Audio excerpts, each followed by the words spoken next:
Update: colleagues stole my position, and now I get to watch her struggle worse than I did in it. Original post: I'm a teacher at a decently affluent public school. For the most part, I love my job. I've made genuine friends among staff members, and the students make the hard work worth it. There are, of course, the negative parts of teaching you always hear about: low pay, grading during off hours, etc. But for the most part, the deal has been good. A few years back, I was recognized by my old boss as a potential leader in the building. He stressed to me that I was very data-oriented and well-liked among my colleagues. I know my way around Google Sheets and Excel when it comes to collecting and organizing student data, and I'm really solid with parent communication. I was hesitant, but eventually I agreed and became a leader for a group of teachers and students at the school, in charge of organizing meetings, overall student educational success, etc. That old boss who promoted me left, and I was stuck with a new boss whom I didn't know well. Here's where things get messy. I have sensory processing disorder and mild hearing loss. It's hard to explain, but sometimes I genuinely do not hear things correctly. For example, if you said, "I'm going to pick up Stacy," I might hear something like, "I'm gone, just wait and see." This happens at least once a day, and usually isn't that big of a deal. Unfortunately, it isn't curable, but I manage. In meetings with my new boss, she would push strategies that were based on focusing on students whose state test scores were almost passing. The idea was that you would focus on all students but give extra attention to these students. These initiatives were never written down, and I later found out that this was because the legality of such practices is iffy at best. When these ideas were shared with me, I would constantly ask my boss after meetings to repeat herself, and then check my notes to make sure I had heard her correctly. I noticed at the time that she was passively frustrated when I did this, even though I explained that I had a hearing disorder. Looking back, I wonder if she felt pressured knowing that what we were doing wasn't kosher and if I made a bad impression. Now to introduce the main character of the story, whom I'll call Tenny, since she's the coach of the tennis team. Tenny is well liked by staff members for her years of service to our community in a particular area. I also liked Tenny a lot and figured she'd be a great team member. Tenny, however, like my boss, became repeatedly frustrated when I would miss things she said to me, especially in crowded high school hallways. Sometimes, she would even shout something to me as she walked past. This led to many gaffes and mistakes. I asked her repeatedly to pause and make sure I understood what she was saying, or to just email me. Nothing changed. There were at least 5 or 6 major moments when my hearing wasn't accommodated, when a simple email could have solved the problem. Just as one example, my new boss came into the hallway to let us know that an assembly location was being changed. We were to take the students to a new area, not the old one. Of course, I heard that there was a change, but I didn't hear the location. Tenny was the only one nearby. I tapped my ear, which I usually do to indicate that I didn't hear something, and asked where we were going. Tenny quickly responded and walked away, and once again, I didn't understand. This resulted in me and my students walking into the assembly 5 minutes late after wandering the building in confusion. My new boss asked what happened, and I told her simply that I hadn't heard her correctly. Weeks later, I was called into a meeting with my new boss, and she told me that I was going to lose my leader position due to inconsistency and disrespect toward colleagues. I asked her which colleagues, and she told me that was private. I asked her how I had been disrespectful, and she said that sometimes you get frustrated when you say you can't hear things and tap your ear. I explained that this was the ASL sign for hear, as in, I can't hear you. She said that I should have communicated that. I said that I had constantly asked for written communication. She replied that I shouldn't always expect it. I knew it was a losing battle, and that any explanation I offered would just be shot down. I loved the school and the community, and fighting the new boss was only going to lead to more problems. I shouldn't have been surprised when a school-wide email went out announcing that Tenny was getting the leader position. Tenny was praised by colleagues in reply all emails, and it was frustrating to say the least. I know that she was the one who complained, and it was extremely bitter for me to see her rewarded for it. Cue the next school year. Tenny came into my room and asked me for the student data sheets that I had created using Google Sheets. I told her truthfully that even if I shared them with her, there wasn't much she could do with them. I brought her over to my computer and showed her the formulas I used and how I needed to adjust them every time a new student, section, etc. was added to the roster.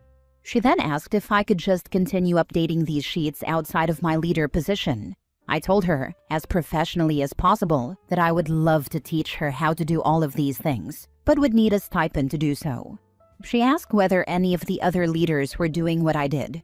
I said they weren't. I was the only one and always had been. I'm a bit ashamed to admit that I took some joy in seeing Tenny's face go cold when she realized I wouldn't fold and that there was nothing she could do except cope with hours of data work each year or become proficient with Sheets or Excel, something I knew she wasn't going to do. And the real kicker? The parents. Parents of students are a joy to work with 99% of the time. I really mean that. It's so fun to work with the parents of the people I care most about. But it's the 1% who make your life a living hell. I've overheard Tenny complaining about being on the phone with a 1% parent for 45 minutes, losing her entire grading period. A call like that would have taken me about 5 minutes, since I have experience knowing how to stop circular arguments and get the parent on my side. What used to take me minutes now takes Tenny hours. Yes, she's getting my $1,500 stipend now, but I no longer have to deal with extra meetings, extra parent phone calls, miscommunication, etc. She's getting all the pain I got, and more. I feel ashamed that I'm taking so much joy in this, but Tenny made my life hell in a place I otherwise love. Have fun, Tenny. Now for the top comments before reading the update. As a former teacher, now disabled, I love all of this for your new boss and Tenny. Why educators are some of the most ablest people I've ever known? I have no idea. Your accommodations aren't a lot to ask for at all, and those two should absolutely know how to deal with a hard-of-hearing person. They can live with the consequences of their choices while you get to have an easier year. Yes, it is wild to see Tenny and other colleagues bend over backwards for a student with even the most mild of disabilities, and then do absolutely nothing for fellow adults. There were multiple times when students of mine were witnesses to Tenny's complete dismissal of me, and I can't even imagine what kind of message that sent them. My accommodations are simple work practices as well, and don't require anyone to do anything that wouldn't be totally normal in a work setting. Important things should be in writing, and typical hearing people miss stuff all the time. You made it look easy, so she thought it was easy. She realized all too late that it's not. A little schadenfreude isn't a bad thing. Also just curious, why didn't you push harder for an ADA accommodation with the new principal? What they did is discrimination and a form of sabotage. Honestly, I should have done it a lot earlier. Eventually, I did file one with a doctor's recommendation, but it wasn't until this past summer. If anyone has SPD, please learn from me and get an accommodation before something like this happens to you. Now for the update 4 months later. It's been a semester's worth of school, so I figured it was time for an update. To say that things have been going well for me would be an understatement. As several comments pointed out in my original post, my $1,500 a year stipend was not worth it. The mental load that left with my leadership position was enormous. I feel so much lighter now, and I've been able to use the time and energy I now have to devote to my community projects. I just feel like I'm overall a better teacher. I haven't taken work home once this semester. On the other hand, Tenny has been miserable. She's always one of the last teachers to go home, even in her coaching off-season, and she frequently cancels or forgets meetings. Unsurprisingly, Tenny has not been considerate of my hearing accommodation, now registered with the district. I keep my own meeting notes and show them to a trusted colleague afterward to see if I heard everything correctly. I usually get 1 or 2 things wrong. Recently, to my surprise, my boss held a staff-wide meeting where she pushed a shared meeting document and calendar practice among all of the teams. Tenny was visibly frustrated by this, but this is literally what I had been doing as a leader before, and seems to be a standard work practice in general. A trusted colleague told me after I uploaded my original post that Tenny and 2 other teachers were the ones who complained about my lack of preparation and inconsistencies to my boss. Since then, I have not spoken to those 2 other teachers unless necessary, but I remain very friendly and pretend like I don't know that they threw me under the bus. One of these teachers I'll call Ben. I didn't find it relevant in the original post, but Tenny teaches the same middle school subject I do, English. So does Ben. Anyone familiar with education knows that English is one of the most heavily tested subjects. Our school is ride or die for state test scores, like a lot of schools in the US. So we put a lot of work into making sure the kids get the highest test scores possible. The TLDR is that, because I've had extra time and energy, I decided to really focus on exercises and other practices to get these kids scoring as high as I could. Our students get more opportunities in high school if they have higher scores, so it would be a win for everyone if I could make it work. I read new strategies and other proven tactics and went all in. These efforts paid off when, at an all-staff meeting, my boss announced that our grade scored higher in English than in previous years. So far, with some of the initial tests, it was a 20% increase from the previous year overall. Wow. But then my boss said something that chilled the room for a microsecond. Be sure to check your students' individual scores to see how you contributed to the increase. Folks, my students were the reason we saw the bump. Tenny's and Ben's scores were slightly lower than the previous year. My boss congratulated me privately, and my job review scores have been the highest of my career. Hilariously, my boss asked if I could share some of my strategies with Tenny and Ben. I said that of course I would. It's not uncommon to share like this in teaching, FYI, but I only shared the documents and nothing else. Tenny and Ben have not approached me to ask how I did it, and I like it that way. My favorite part of all of this, because of a lack of funds, the leadership position is being eliminated at the start of the next school year, and our teams are being dissolved. Tenny went through all of that drama for just 1 year in the position. I'm trying my best not to relish the news and to keep my focus on my own growth and the 95% of my colleagues who like and enjoy my company. My students are happier, I'm happier. I just have to keep my eyes on the positive and leave this behind me. Thanks to all for your kindness and support. And to anyone with a disability, get it in writing with your district so you don't go through all the pain I went through. Seriously. Awesome job. I'm sure a lot of us would have liked to hear that you moved to another school with how you were treated here, but this is much more realistic and still gives a happy ending. If the position is getting dissolved, who's taking over the tasks for it? Or will each teacher now just be handling the data sheets or calls for their own classes, rather than the whole team? Without outing myself, there will be certain tasks we'll have to do, and others that won't exist. I expect my workload to increase at least slightly next year, unfortunately. I almost immediately remembered the original post. I'm so glad you're doing better. I'm also curious what worked for you. We're going heavily into Jane Schaffer for writing and reading comprehension. What worked for you? I restructured my room into pods. Each pod had students of different levels in it. The lower-end students were purposefully placed on the side of the pods that I had easier physical access to. Every time the class did a group or individual activity, I would do secret check-ins to see where they stood. This was especially helpful for seeing how they did on certain skills that the test checked for.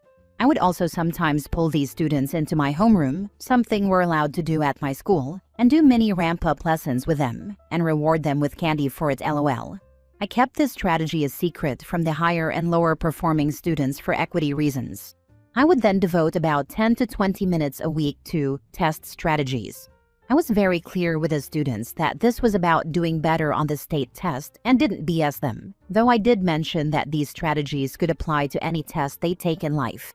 We went over topics like best answers versus weaker correct ones, eliminating what I call clown answers, obviously wrong answers, pacing, rechecking answers, reading questions before passages, etc. I'm not sure if this helped, but I also gave each student a token, like a cute eraser or sticker, that I described as a good luck charm, or a gift from me to let you know that I believe in you, however they wanted to see it. That's most of what I did, and I left only a few tiny things out due to fear of outing myself. I will say that having the support of my administrator for things like pulling weaker students into my homeroom was invaluable, but I can see why it wouldn't work for everyone. Last story. I am now off on Wednesdays, and it's going to be interesting seeing how my coworkers handle it. Original post. I am working part-time now as the only CSR in our very busy insurance office. This was not my choice, by the way. The agent needed to cut back due to losing sales. My 3 coworkers are in sales. 2 of them hate service work. The 3rd sales rep is new and still learning. If I'm out for just a couple of hours, I get to hear about how busy they were. We had to do this. We had to do that. I didn't get to leave at 5. That's because you don't set boundaries with customers. I never stay late, and all I do is customer service. That's a you problem. They refuse to solve customer billing inquiries on their own and send them to me.